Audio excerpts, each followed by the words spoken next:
একটা mixing bowl নিয়ে নিছি, এর মধ্যে মেজারমেন্ট কাপের 3 কাপ ময়দা দিয়ে নিছি। এর মধ্যে দিব 1 চা চামচ লবণ, 1 টেবিল চামচ চিনি। এখন সব শুকনো উপকরণ হাত দিয়ে এভাবে মিশিয়ে নিব একসাথে। তারপর এখানে দিব 1 চা চামচের মতো কালো জিরা। কালো জিরাটাও মিশিয়ে নিব ময়দার সাথে। তারপর এখানে 4 টেবিল চামচ সয়াবিন তেল দিয়ে নিব। এখন এই তেলটা ময়দার সাথে ভালো মতো মিশিয়ে নিব হাত দিয়ে।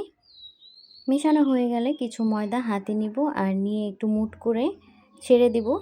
যদি এই ময়দাটা মুঠ হয়ে থাকে তাহলে বুঝবো যে ময়দা আর তেলের মিশ্রণটা একদম পারফেক্ট আছে।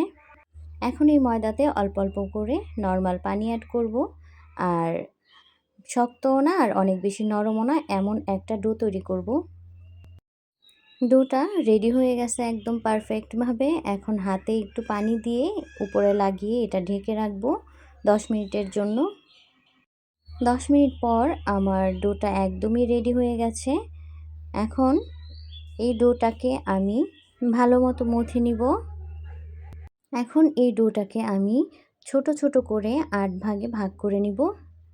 সবগুলো সমান সাইজ করে ভাগ করে নিছি।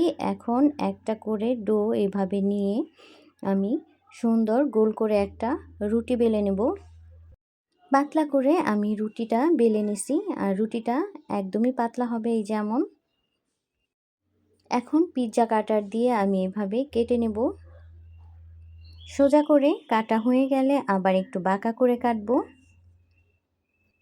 এই যে আমার নিমকিগুলো বানানো হয়ে গেছে, এখন চুলায় ভেজে নেব।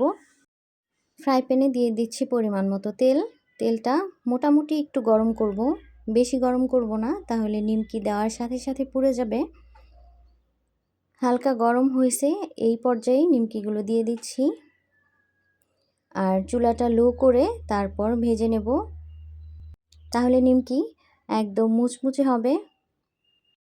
বিকেলে চায়ের সাথে এটা খুবই ভালো লাগে। এভাবে বাসায় নিমকি বানালে বাইরের থেকে এটা শতগুণে ভালো হয়, খেতেও মজা, স্বাস্থ্যসম্মত, আবার খরচও কম। এভাবে ভেজে 1 মাসের মতো এটা খাওয়া যায়, কোনো সমস্যা হয় না, আর মুচমুচেই থাকবে ইনশাল্লাহ। কিন্তু গরম গরম অবস্থায় এটা আপনারা স্টোর করতে যাবেন না, ঠান্ডা করে তারপর এয়ারটাইট বক্সে ভরে রেখে দিবেন, তাহলে অনেক দিন পর্যন্ত মুচমুচে থাকবে। নিমকিগুলো বানানো হয়ে গেছে, এখন এগুলো আমি তেল ছেঁকে উঠায় নিচ্ছি। আর এভাবেই আমি সবগুলো নিমকি ভেজে নেব। সবগুলো নিমকি আমার ভাজা হয়ে গেছে, দেখতে লোভনীয় লাগছে, খেতেও ভীষণ মজা, আর হাত দিয়ে একটু চাপ দিলে একদম ভেঙে যাচ্ছে।